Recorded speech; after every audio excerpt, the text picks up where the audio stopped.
Hello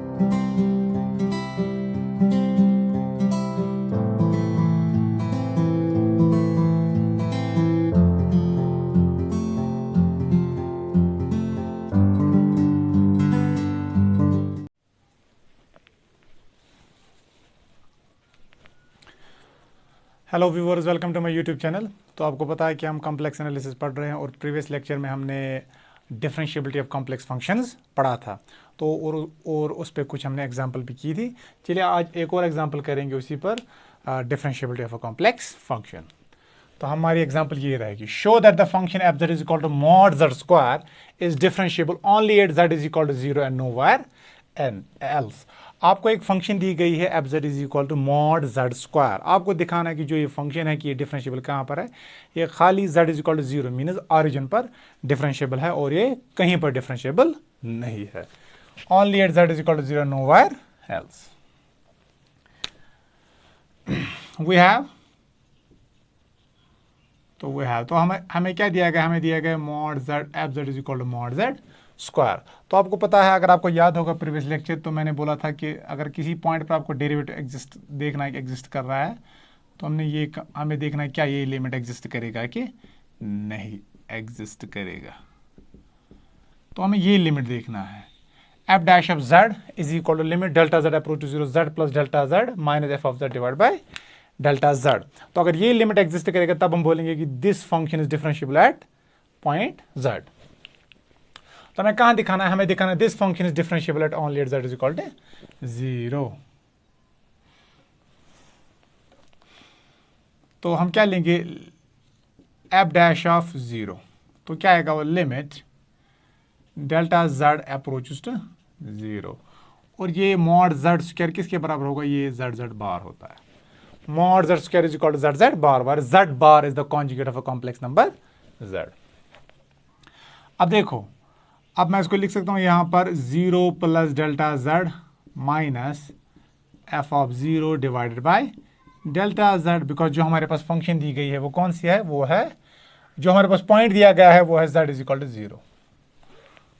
तो और f dash of 0 is equal to limit delta z approach to 0 f of delta z minus f of 0 divided by delta z. जरा value डालो, क्या आएगा, limit delta z approach to 0। तो हमें देखना, अगर ये लिमिट एग्जिस्ट कर जाए हम बोल सकते हैं कि ये फंक्शन डिफरेंशिएबल है जेड इज इक्वल टू 0। तो डेल्टा जेड किसके बराबर आएगा, वो आएगा delta z bar minus what is f of 0, यहाँ पर 0 डालो तो ये आएगा 0 divide by delta z. This delta z and delta z will go, तो आपको आएगा limit delta z approach to 0 किसके बराबर आएगा, डेल्टा ऑफ जेड बार। तो मैं लिखूँ इसको लिमिट डेल्टा जेड, मैं लिख सकता हूँ delta x delta y approach to 0, तभी तो डेल्टा जेड 0 के बराबर आएगा जब डेल्टा एक्स भी 0 जाएगा, डेल्टा वाई भी 0 जाएगा साइमल्टेनियसली। तो मैं लिख सकता हूँ यहाँ पर delta x minus iota delta y, because conjugate है ना कॉम्प्लेक्स नंबर का।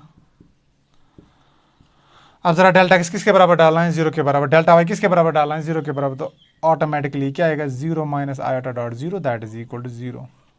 तो ये लिमिट यहाँ पर एग्जिस्ट कर रहा है और ये पाथ पर डिपेंड नहीं करेगा, ये इंडिपेंडेंट ऑफ पाथ होगा। मैंने यहाँ पर डेल्टा एक्स डायरेक्टली 0 डाला, डेल्टा वाई डायरेक्टली 0 डाला, तो किसी भी पाथ से आप डेल्टा एक्स 0 डालो या डेल्टा वाई 0 डालो तो आंसर आपको क्या आएगा, इसका डेल्टा आपका इस लिमिट का आंसर आपका हमेशा क्या आएगा, 0। इसका मतलब जो ये फंक्शन है ना, तो ये इसका लिमिट एग्जिस्ट कर रहा है डेल्टा जेड इक्वल्स टू 0, ये लिमिट एग्जिस्ट कर रहा है, इसका मतलब दिस फंक्शन इज डिफरेंशिएबल। सो क्या आपको निकला, दैट इज, तो एफ डैश ऑफ 0 आपको एग्जिस्ट हो रहा है, इसका मतलब क्या है, दिस शोज दैट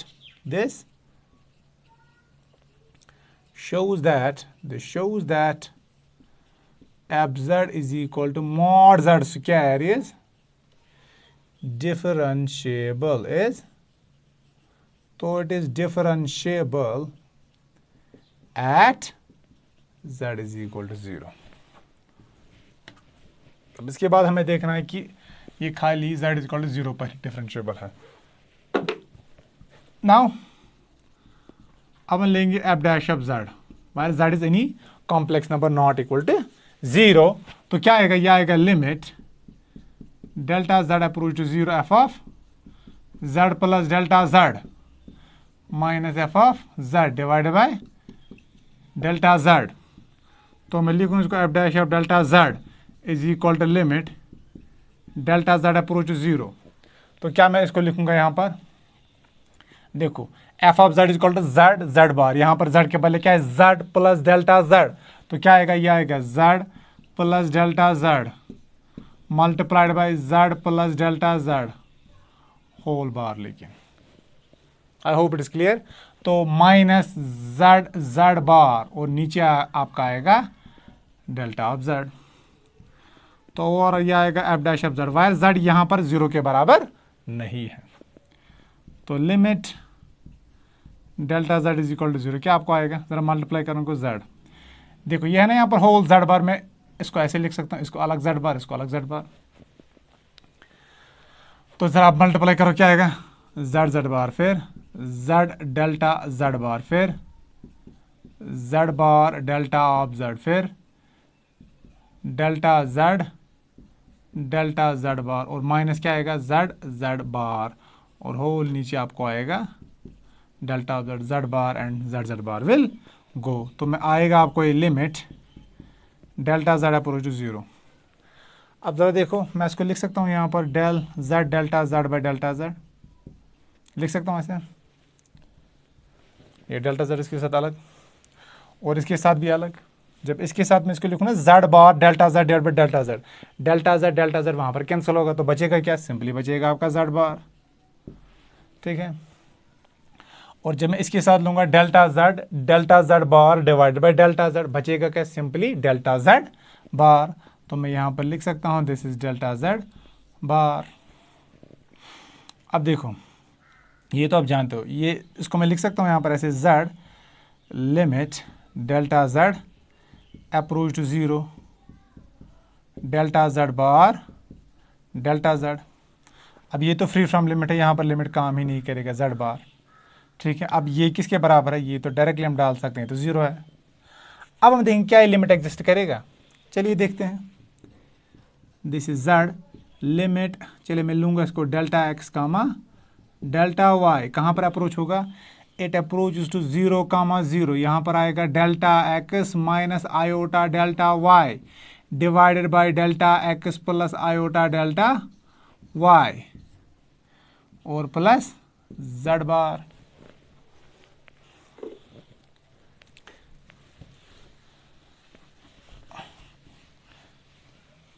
अब देखेंगे क्या ये एग्जिस्ट करेगा कि नहीं। अब देखो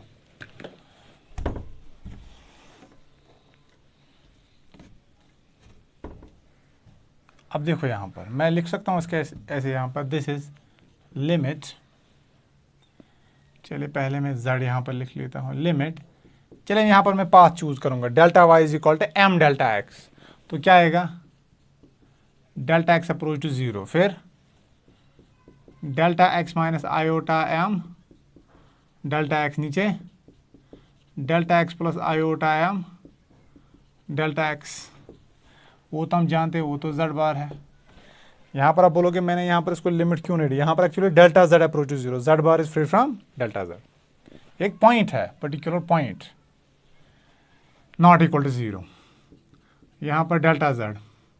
तो मैं लिख सकता हूँ उसको डेल्टा x, तो मैं लिख सकता हूँ उसको डेल्टा x, अंदर क्या बचेगा 1 माइनस आयोटा m और नीचे डेल्टा x, फिर क्या बचेगा 1 plus iota m plus z बार, ये और ये कैंसिल होगा तो आपको क्या आएगा z 1 minus iota m divide by 1 plus iota m plus z बार। तो अब ये m पे डिपेंड कर रहा है, clearly it depends on m, it depends on m and it is different for different values of m। तो जब आप m के डिफरेंट वैल्यू चूज करोगे आपको लिमिट का डिफरेंट वैल्यू निकलेगा। इसका मतलब ये लिमिट किस पे डिपेंड कर रहा है, ये जो ये लिमिट है आपका ये पाथ पे डिपेंड कर रहा है। इसका मतलब जब ये पाथ पे डिपेंड करेगा ये तो एग्जिस्ट ही नहीं करेगा। Which depends on m, which depends on m and is different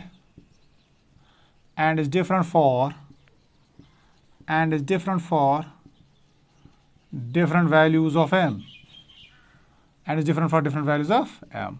तो अब क्या बोलोगे, so f dash of existence किसके बराबर था, limit delta z approaches to zero f of z plus delta z, इसका वैल्यू आपको क्या निकला, ये minus f of z divide by delta z does not exist, तो ये एग्जिस्ट नहीं करेगा। अब जब ये एग्जिस्ट नहीं करेगा इसका मतलब क्या है कि आपने ये जेड यहां पर क्या लिया था, ये आपने कोई भी कॉम्प्लेक्स नंबर लिया था नॉट इक्वल टू जीरो, इसका मतलब ये फंक्शन यहां पर डिफरेंशिएबल नहीं है। This shows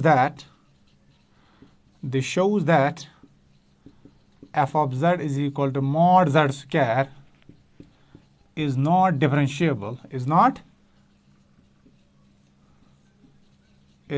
differentiable for z not equal to 0, and hence it is differentiable, hence it is differentiable only at z is equal to 0, hence proved। इसका मतलब जो आपके पास ये फंक्शन दी गई है f of z is equal to mod z square, ये खाली z is equal to 0 पर डिफरेंशिएबल है और ये कहीं पर डिफरेंशिएबल नहीं है। आई होप इट इज क्लियर।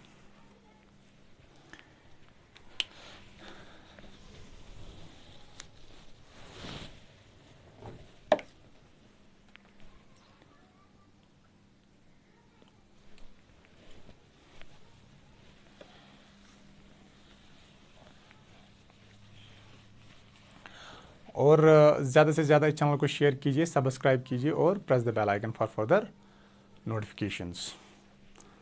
और अगर किसी को कोई कन्फ्यूजन रह रहा होगा कहीं पर तो कमेंट सेक्शन में आप लिख लीजिएगा, मैं आपकी क्वेरी वहीं पर रिजॉल्व कर दूंगा। या अगर फिर भी समझना है तो फिर मैं आपके डाउट्स के लिए एक अलग सा लेक्चर लाऊंगा।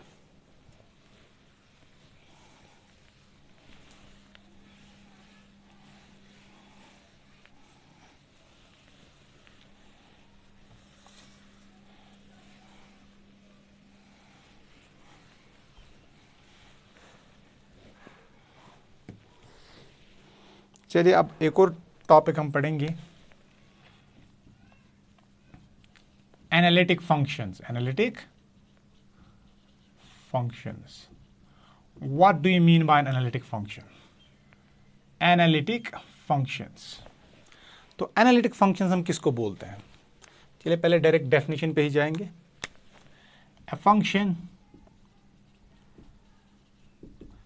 A function f z, अब आपको पता है f z क्या है, a function of complex variable z is said to be a function of complex variable, a function f z of complex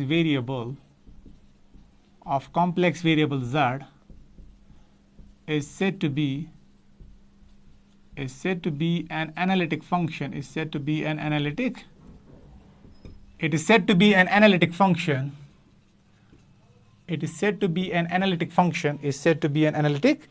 function at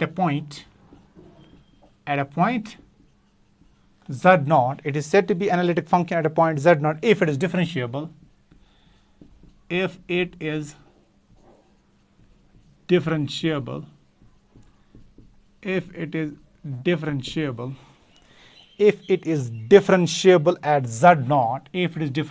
at z naught, तो किसी भी complex function को हम बोलेंगे एनालिटिक फंक्शन किसी point z naught पर, अगर ये उस पॉइंट पर डिफरेंशिएबल होगा, और if it is differentiable at z naught and also at each point in the neighborhood of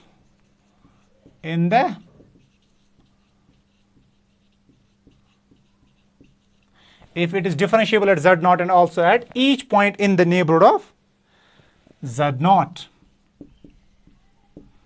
इसका मतलब क्या है? इसका मतलब अगर आपके पास कॉम्प्लेक्स प्लेन में कोई यहां पर पॉइंट है z naught, तो हम बोल सकते हैं कि कोई फंक्शन, कोई कॉम्प्लेक्स फंक्शन यहां पर एनालिटिक है जब ये यहां पर डिफरेंशिएबल होगी और इसकी नेबरहुड में भी डिफरेंशिएबल होगी।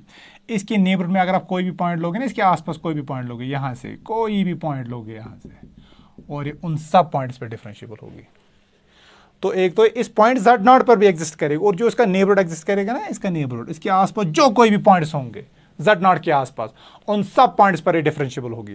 जब ऐसी बात होगी किसी फंक्शन के लिए किसी पॉइंट पर, तब हम बोलते हैं कि जो फंक्शन है ये उस पॉइंट पर एनालिटिक है। समझ आई डेफिनेशन? डेफिनेशन क्या बोल रहा है? डेफिनेशन बोल रही है कि अगर आपके पास कोई फंक्शन, कॉम्प्लेक्स फंक्शन किसी भी पॉइंट पर एनालिटिक है, जब ये उस पॉइंट पर डिफरेंशिएबल होगी और उस पॉइंट के आसपास जो कोई भी पॉइंट्स होंगे वहां पर भी डिफरेंशिएबल होगी। वही मैंने लिखा, is said to be analytic at a point z0 if it is differentiable at z0, z0 पर डिफरेंशिएबल होगी, और also at each point in the neighborhood of z0। एक तो z0 पे भी डिफरेंशिएबल होगी और इसके नेबरहुड में आपको जो कोई भी पॉइंट मिलेगा ना वहां पर भी ये डिफरेंशिएबल होगी। इसका मतलब क्या है 10। और आप नेबरहुड जानते हो, नेबरहुड हम कैसे निकालते हैं? यहां पर नेबरहुड, यहां पर किसी पॉइंट का नेबरहुड कॉम्प्लेक्स प्लेन में हम यूजुअली क्या लेते हैं? वो हम लेते हैं ओपन डिस्क, और उसका रेडियस हम बहुत छोटा लेते हैं। It is very very very very small positive number. तो इसका हम जो रेडियस हम लेते हैं epsilon, where epsilon is an arbitrary small positive number. इसका मतलब हम z0 के बहुत आसपास देख रहे हैं। तो z0 के आसपास देख रहे हैं, क्या ये डिफरेंशिएबल है? अगर ये वहां पर भी डिफरेंशिएबल होगा और z0 पर भी डिफरेंशिएबल होगा, फिर हम बोलेंगे कि ये फंक्शन एनालिटिक है। तो 10 analyticity, 10 analyticity analyticity eight a point. इसका मतलब अगर कोई पॉइंट एनालिटिक है किसी पॉइंट पर, इसका मतलब क्या है? इसका मतलब ये डिफरेंशिएबल है किसी एक इसके नेबरहुड में। इसका मतलब आपको एक डिस्क मिलेगी, ऐसी ओपन डिस्क मिलेगी जिसमें ये डिफरेंशिएबल होगा। तो 10 analyticity eight a point z0 means differentiability, means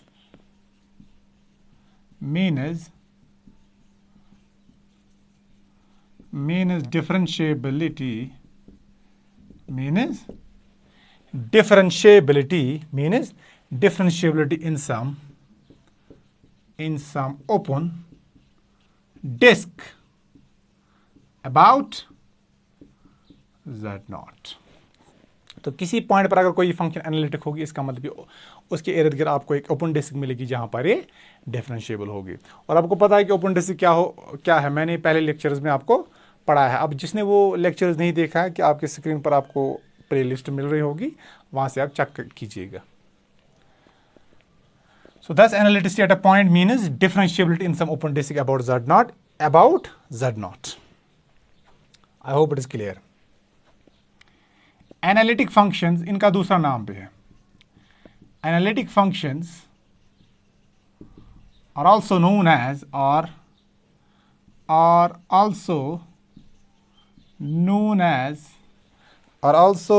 as integral functions. इनको इंटीग्रल भी बोलते हैं, integral functions, they are known as integral functions, या इनको होलोमॉर्फिक फंक्शंस भी बोलते हैं। क्या बोलते हैं? इंटीग्रल फंक्शंस बोलो या होलोमॉर्फिक फंक्शंस बोलो। आई होप आपको डेफिनेशन समझ आई होगी। अगेन मैं रिकॉल करूंगा, a function f Z is of a complex variable z is said to be an analytic function at a point z0 if it is differentiable at z0 and also at each point in the neighborhood of z0। तो किसी भी point पर आप बोलोगे कि function analytic है अगर ये उस पॉइंट पर डिफरेंशिएबल होगी और उस पॉइंट के आसपास जो कोई भी पॉइंट होगा वहां पर भी डिफरेंशिएबल होगी, तो फिर हम बोलेंगे कि ये फंक्शन एनालिटिक है। इसका मतलब एनालिटिसिटी किसी भी पॉइंट पर होने का मतलब कि ये डिफरेंशिएबल होगी। कहां पर डिफरेंशिएबल होगी? इन सम ओपन डिस्क अबाउट z0। और अगर ओपन डिस्क आपने डेफिनेशन नहीं देखी है तो इस प्लेलिस्ट में जो पहला लेक्चर होगा आपको वो देख लीजिएगा, फर्स्ट लेक्चर। तो अगर कोई फंक्शन एनालिटिक है, इसका मतलब क्या है? ये डिफरेंशिएबल है।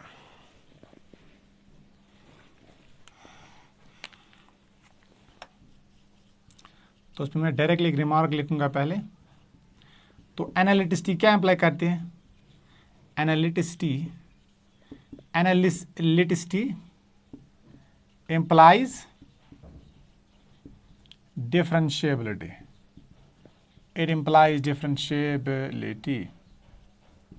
तो एनालिटिसिटी क्या इंप्लाई करती है? डिफरेंशिएबिलिटी। अगर कोई फंक्शन किसी पॉइंट पर एनालिटिक है तो नेसेसरली वो उस पॉइंट पर डिफरेंशिएबल होगी और उसके आसपास जो कोई भी पॉइंट्स होंगे वहां पर भी डिफरेंशिएबल होगी। तो analyticity implies differentiability। It implies differentiability but not vice versa,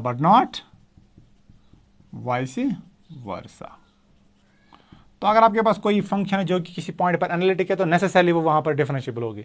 लेकिन जरूरी नहीं है कि अगर आपके कोई फंक्शन किसी पॉइंट पर डिफरेंशिएबल हो क्या वो उस पॉइंट पर एनालिटिक होगी, नहीं, जरूरी नहीं है। जैसे कि एग्जांपल अगर हम ये करेंगे, फॉर एग्जांपल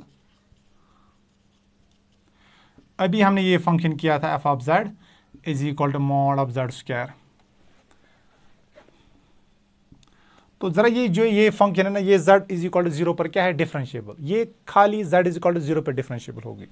तो अगर आपके पास यहां पर z इज इक्वल टू 0 कोई पॉइंट है तो यहां पर तो ये है डिफरेंशिएबल। इसके आसपास आप कोई भी पॉइंट ढूंढो, वो तो ऑफकोर्स 0 के बराबर नहीं होगा। क्यों, क्या वहां पर ये डिफरेंशिएबल होगी, नहीं।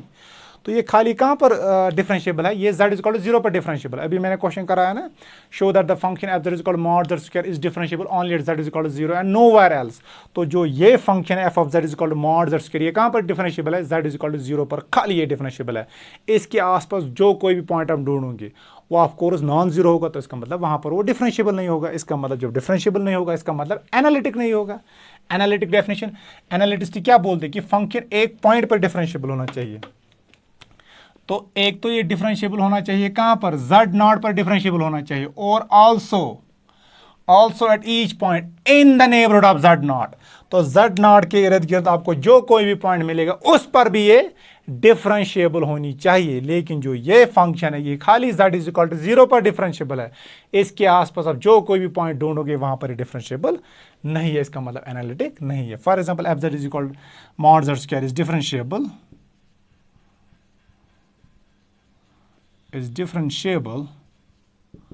at z is equal to 0 but not analytic। मगर जनाब आली ये एनालिटिक फंक्शन नहीं है। तो आपको जो ये F of z equal mod z कह रहा है ये डिफरेंशिएबल फंक्शन है कहां पर, z इज इक्वल टू 0 पर, लेकिन z इज इक्वल टू 0 पर ये एनालिटिक फंक्शन नहीं है। वही मैंने बोला यहां पर, analyticity implies differentiability but not vice versa, but not vice versa. तो एनालिटिक फंक्शन होगा नेसेसरली डिफरेंशिएबल होगा, लेकिन अगर डिफरेंशिएबल होगा जरूरी नहीं है कि वो एनालिटिक हो। एनालिटिक हो भी सकता है, नहीं भी हो सकता है। अब हम देखेंगे, देखो अब जब हमें कोई फंक्शन देखना होगा क्या ये एनालिटिक है कि नहीं है, इसके लिए हमारे पास नेसेसरी कंडीशन है।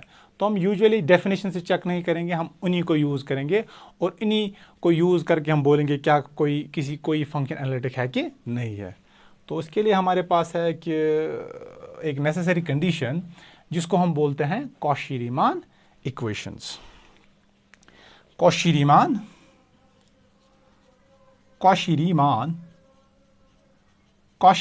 इक्वेशंस। तो कॉशी-रीमान इक्वेशंस क्या है आपके पास, आप बोल सकते हो कि ये आपके पास एक नेसेसरी कंडीशंस है जिनके बिना पर आप बोल सकते हो क्या फंक्शन एनालिटिक है कि नहीं है, बोल सकते हो। तो कॉशी-रीमान इक्वेशंस या शॉर्ट में इनको बोलते हैं सीआर इक्वेशंस भी। क्या बोलते हैं, सीआर इक्वेशंस।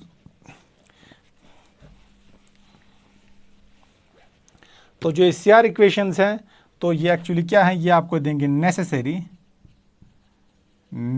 कंडीशन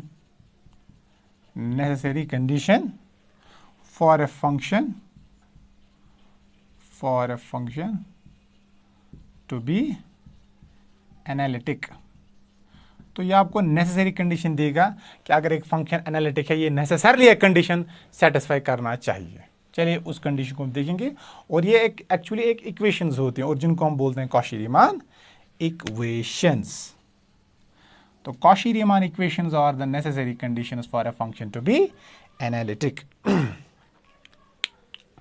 तो आपको पता है, देखो जो एफ होता है ये किस टाइप का होता है, u plus iota v type. और वायर u होता है real part of the complex function and v होता है imaginary part of the complex function. तो suppose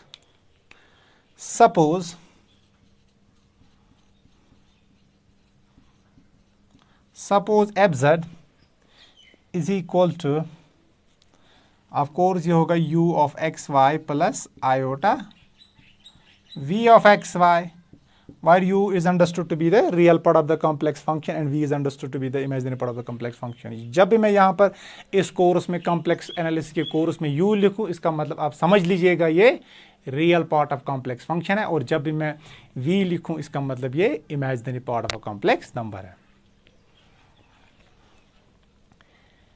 suppose F Z is continuous. चलिए आप मान लीजिए कि आपके पास ये फंक्शन कंटिन्यूस है। आई होप कंटिन्यूस आपको पता है, मैंने बोला था लिमिट हर पॉइंट पर एग्जिस्ट करेगा। ये बोल रहा है एफ जेड इज कंटिन्यूस, इसका मतलब for all z is equal to 0 ये कंटिन्यूस है। इसका मतलब लिमिट एग्जिस्ट कर रहा है, एंड लिमिट किसी भी पॉइंट पर अगर आप निकालोगे ना z is equal to a, that will be equal to the value of the function. ये limit z approaches to a f of z is equal to f of a.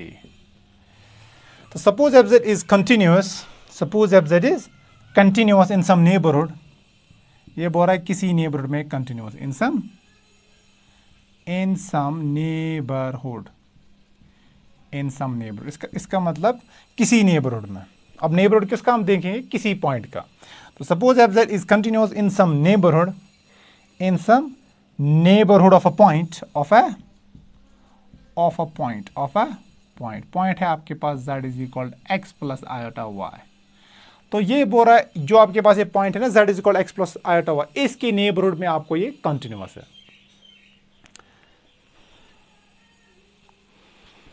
and is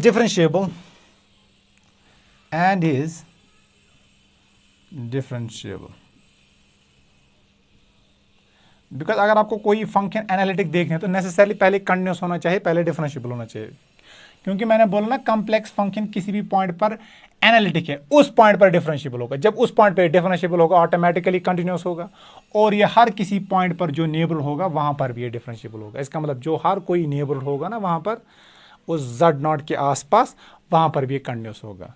इसीलिए पहले हम ये condition ले रहे हैं कि F Z continuous है, कहां पर, इसके नेबरहुड में। क्योंकि अगर ये कंटिन्यूस ही नहीं होगा तो वहां पर तो एनालिटिसिटी की बात ही नहीं आएगी, बिकॉज एनालिटिसिटी इंप्लाइज डिफरेंशिएबिलिटी। जब कोई फंक्शन एनालिटिक है इसका मतलब वो डिफरेंशिएबल है और वो कंटिन्यूस है।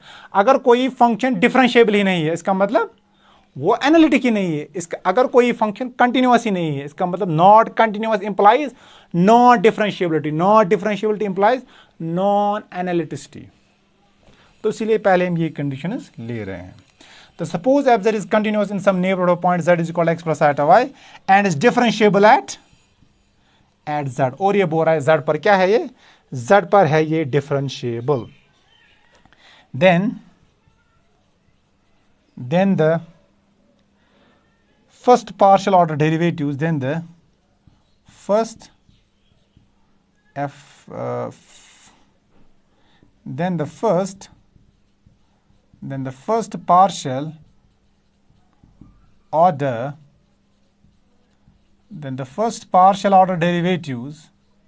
then the first partial order, derivatives of uxy and vxy, then the first partial order derivatives of uxy and vxy exist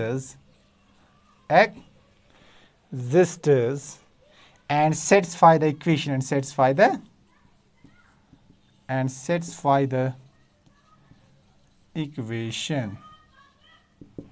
So then the first partial order derivatives of uxy and vxy exist and satisfy the equation. वो ये equation satisfy करेंगे, del u by del x is equal to del v by del y, and del u by del y is equal to del v by del x minus times.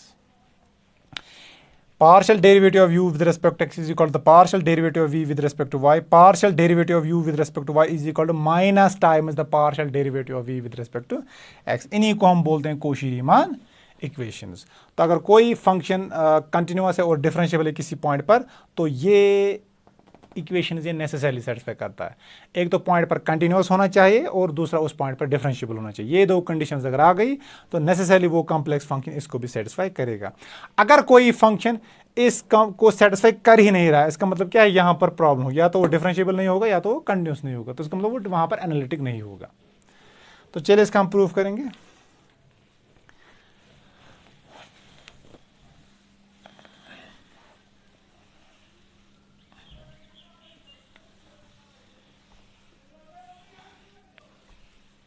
और इन्हीं equation को हम बोलते हैं, ये याद रखना, these are the equation which are known as Cauchy Riemann equations. इन्हीं को हम बोलते हैं कोशी-रीमान इक्वेशंस या CR equations.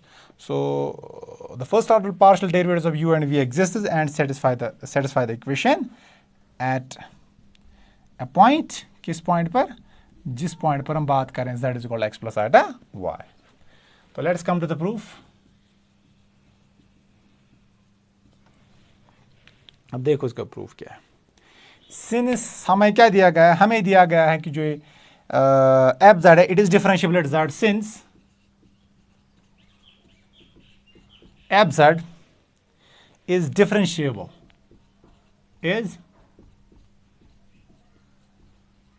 differentiable at z is equal to x plus iota y। तो आप क्या लिखोगे फिर, अगर ये इस पॉइंट पर डिफरेंशिएबल है, व्हाट डज इट मीन, तो मैं लिख सकता हूं सो जो आपका ये एफ डैश जेड होगा ये किसके बराबर है, limit z approach to zero rather delta z approach to zero.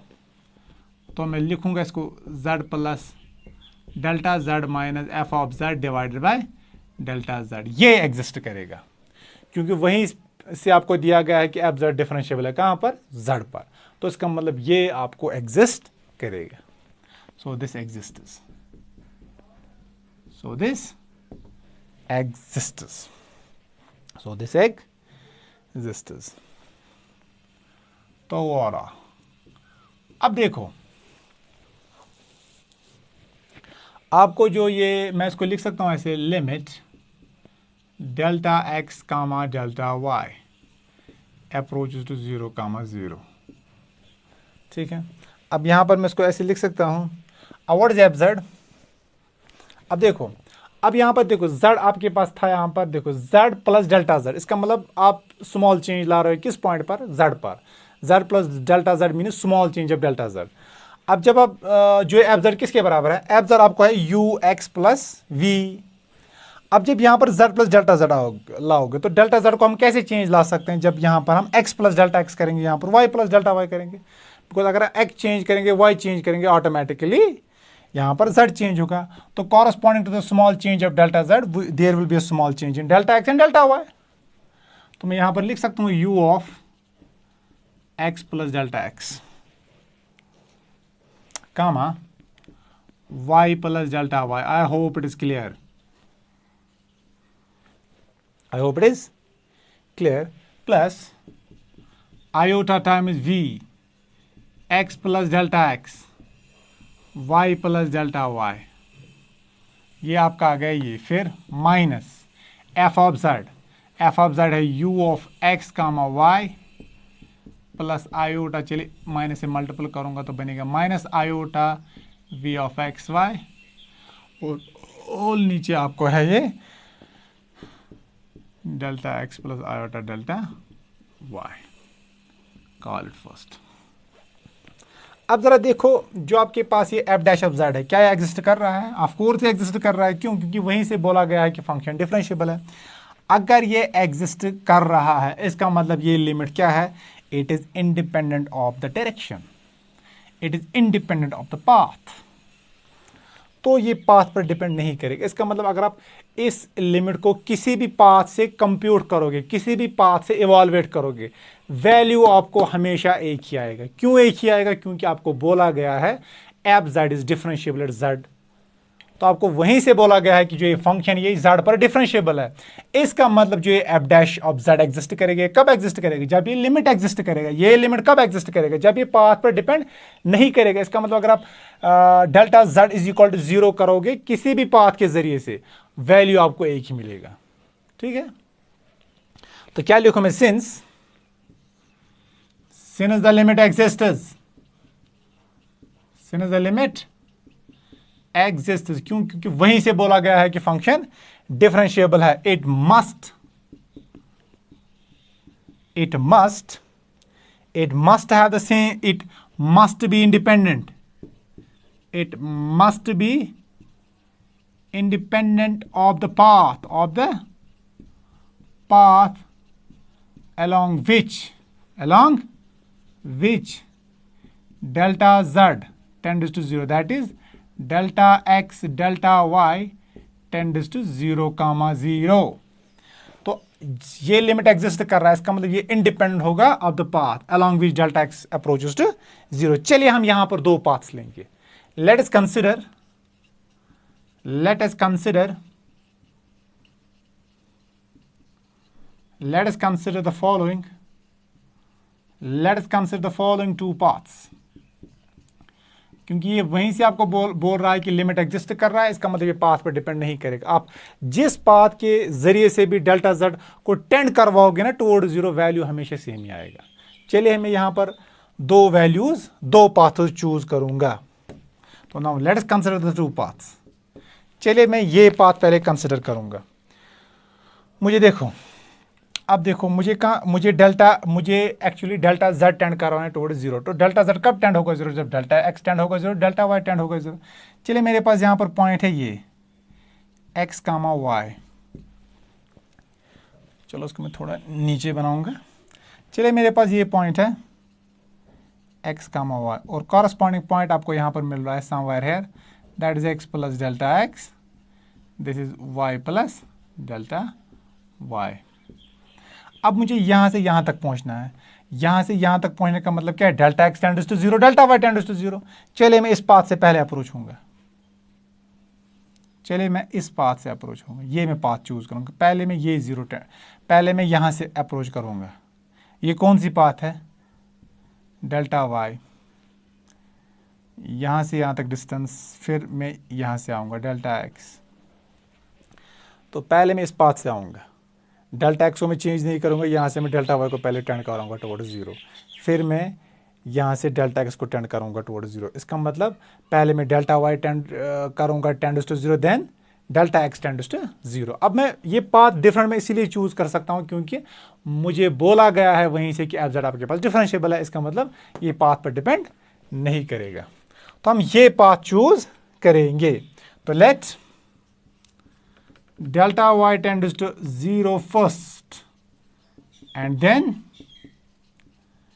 delta x tends to 0. So from first we get, तो फर्स्ट से आपको क्या मिलेगा? आपको मिलेगा डेल्टा z, तो this is delta x approach to 0।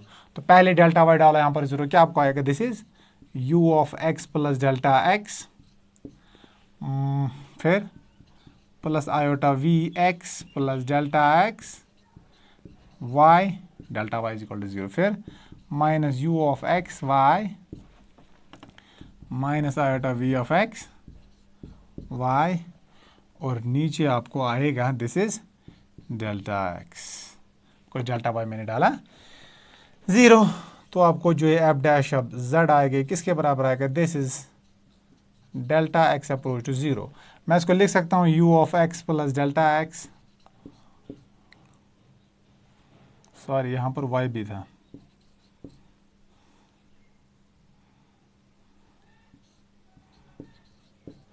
Minus u of x y divide by delta x, फिर अलग अलग limit, because sum limit of sum is the sum of limits. फिर लिखूंगा limit delta x approaches to 0, फिर ये iota भी बाहर यहाँ से, v of x plus delta x comma y minus v of x y divide by delta x। ज़रा मुझे बोलो ये किसके बराबर होगा? This is f dash of z, this is limit, छोड़ो इस लिमिट को यहाँ पर। अब ये पाथ मैंने चूज़ की। ज़रा आपको पता है ना कि डिफरेंशिएशन हम कैसे डिफाइन करते हैं? आपको पता होगा what is f dash of ए?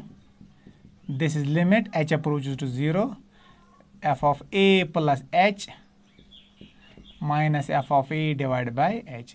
ये आपको क्या देता है? Derivative at a point. लेकिन कब?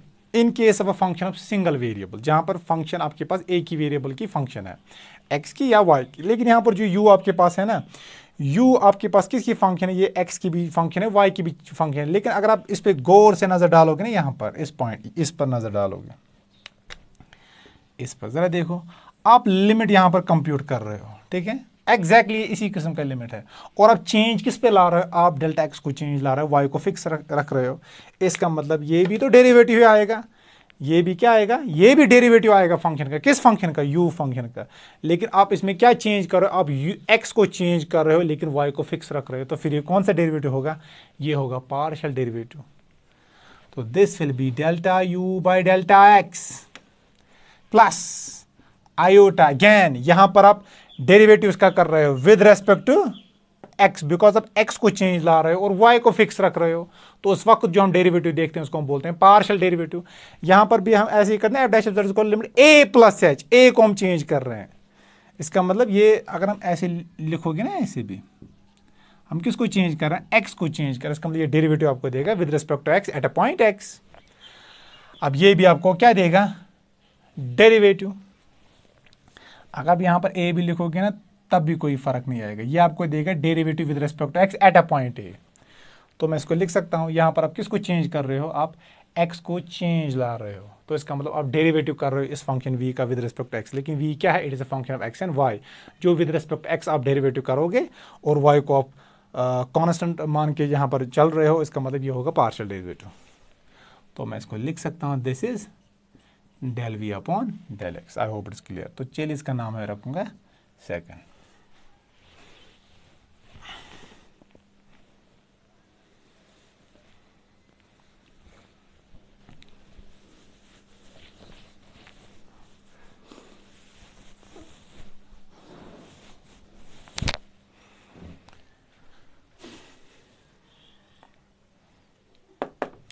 अब देखो मैंने ये कौन सी पाथ चूज की, मैंने ये पाथ चूज की, पहले डेल्टा वाई लिया 0, फिर लिया डेल्टा एक्स इक्वल टू 0।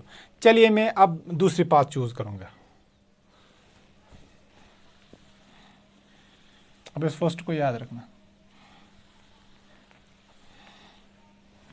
चलिए आप दूसरी पाथ लेंगे, let delta x tends to 0 firstly and then delta y tends to 0। अब दोनों पाथ से वैल्यू सेम आएगा क्योंकि फंक्शन डिफरेंशिएबल है, तो लिमिट एग्जिस्ट कर रहा है, तो इसका मतलब लिमिट एग्जिस्ट करने का मतलब कि ये पाथ पर डिपेंड नहीं करेगा। अब जिस डायरेक्शन से भी अप्रोच होगा ना, डेल्टा एक्स को जिस डायरेक्शन से 0 करवाओगे, डेल्टा वाई को जिस भी डायरेक्शन से 0 करवाओगे, हर एक डायरेक्शन में वैल्यू आपको सेम आएगा क्योंकि फंक्शन डिफरेंशिएबल है और लिमिट वहां पर एग्जिस्ट कर रहा है। तो इसका मतलब हम ये पाथ यहां पर चूज कर रहे हैं। ये आपको है एक्स प्लस डेल्टा एक्स, ये आपको है y प्लस डेल्टा वाई, और यहाँ पर है समवेयर आपको x कामा y। तो पहले हम ये करवाएंगे, पहले हम ये 0 करवाएंगे, बाद में ये 0 करवाएंगे। ये आपका यहाँ से यहाँ तक क्या है, दिस इज डेल्टा x, आ गया x, तो ये टेंड हो गया 0, फिर डेल्टा y टेंड हो गया टुवर्ड 0। तो ये पाथ आपने चूज की। तो then so from first we have, तो फर्स्ट से आपको क्या मिलेगा, देखो आपको क्या मिलेगा, f dash of z limit delta y approaches to 0।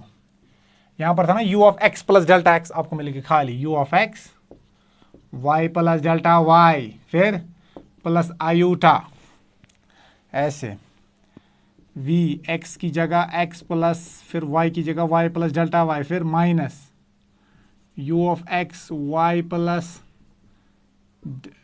u of x y, फिर minus iota v of x y, और नीचे आपको आएगा, अगर आपको याद होगा, आयोटा डेल्टा वाई, बिकॉज नीचे आपको क्या था, delta x plus iota delta y. यहाँ पर डेल्टा वाई पहले 0 था इसलिए यहाँ पर डेल्टा एक्स आया, यहाँ पर डेल्टा एक्स पहले 0 आया तो फिर इसीलिए आएगा यहाँ पर iota delta y. I hope it's clear.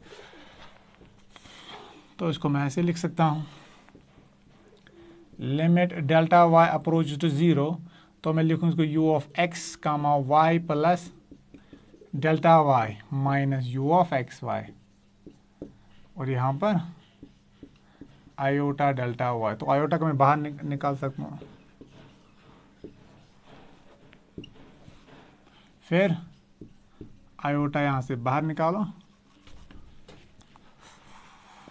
और ये आयोटा इस आयोटा के साथ कैंसिल हो जाएगा, तो सिंपली लिखेंगे limit delta y approach to 0 v of x y plus delta y minus v of x comma y divided by delta y।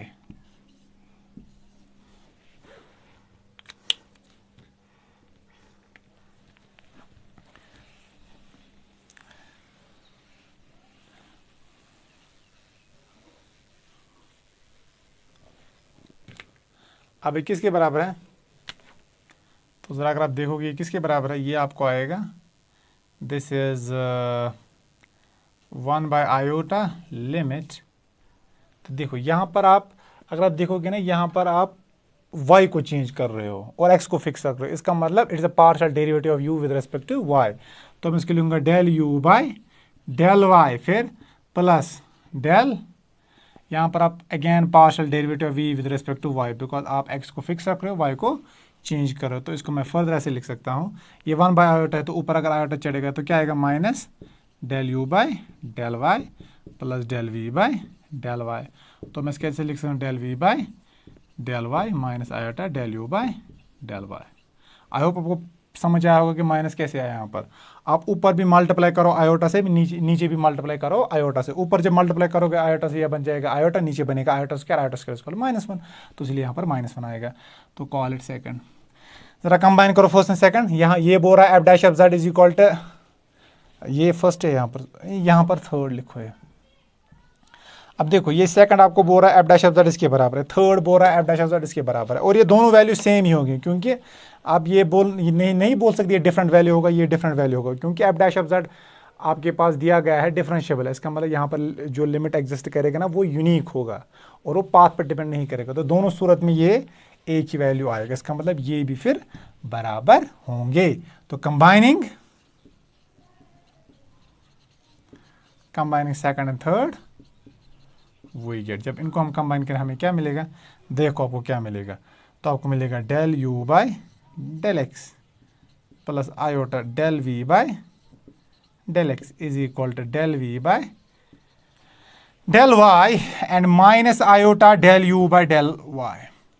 अब रियल पार्ट के बराबर होगा, इमेजिनरी पार्ट के बराबर होगा। तो मैं लिख सकता हूं यहाँ पर overall del u by del x is equal to del v by del y and del v by del x is equal to minus times del u by del y। यही तो प्रूव करना था।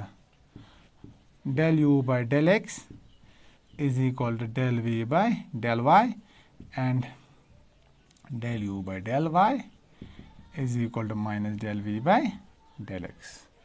तो I hope it is clear. तो यही तो prove करना था, hence proved. I hope it is clear. तो यही है आपकी Cauchy Riemann equation. This gives us the necessary condition for a function to be analytic. तो इसका मतलब अगर आपके पास कोई फंक्शन एनालिटिक है वो नेसेसरी कौशी-रीमान इक्वेशन को सेटिस्फाई करेगा। तो कोई फंक्शन एनालिटिक है तो इन इक्वेशंस को नेसेसरली सेटिस्फाई करेगा। अगर आपके पास कोई फंक्शन है जो कि इस इक्वेशन को सेटिस्फाई करेगा, जरूरी नहीं है कि वो एनालिटिक हो, ये खाली नेसेसरी कंडीशन है। अगर फंक्शन एनालिटिक है तो नेसेसरली इसको सेटिस्फाई करेगा, लेकिन अगर कोई फंक्शन इसको सेटिस्फाई करेगा तो वो एनालिटिक हो भी सकता है, नहीं भी हो सकता है। लेकिन अगर कोई फंक्शन इस इक्वेशन को सेटिस्फाई नहीं करेगा तो वो कभी भी एनालिटिक नहीं हो सकती।